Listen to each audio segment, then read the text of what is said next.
So you get a lot of pushback. I would say patients are the best supporters, and then doctors are your enemies actually, because they never want to change anything. And pharma is always late at the game also. So Especially in the double eyelid industry, patients and doctors are not playing the same role. The patient wants a result, the surgeon gets paid for a procedure. And somehow we're supposed to pretend those are always the same goal? In this category, doctors know surgery, they do not know how to make surgery unnecessary. When your main tool is a scalpel, every eyelid starts looking suspiciously like an operating opportunity. Just look at what plastic surgeons tell people online. Eyelid tape is temporary, eyelid tape damages your skin, surgery is the only permanent answer. Conveniently, the permanent answer is always the one listed on their price sheet. One surgeon's own website tells people not to use eyelid tape or to get double eyelid surgery instead, and directly underneath that warning is an appointment form. What a coincidence!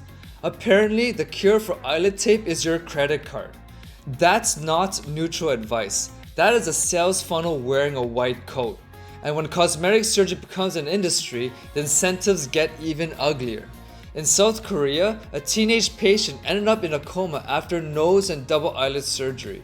Investigators found that the clinic had hired ghost doctors.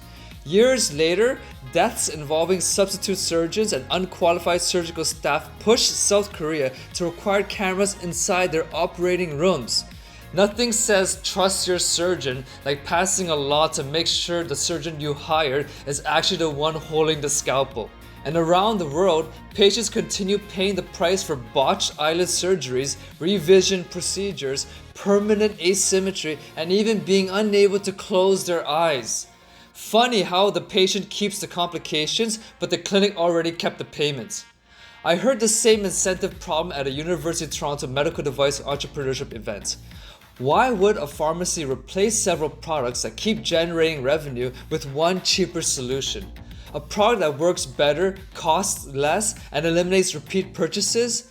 Great news for the patient, a complete financial disaster for everyone selling the repeat purchases. Optifold did not come from a surgeon. It came from someone who lived with the problem, questioned the existing options, and built another path. No scalpel, no operating room, and apparently no permission slip from the people selling both. The University of Toronto later named Optifold a HealthEDGE Challenge winner.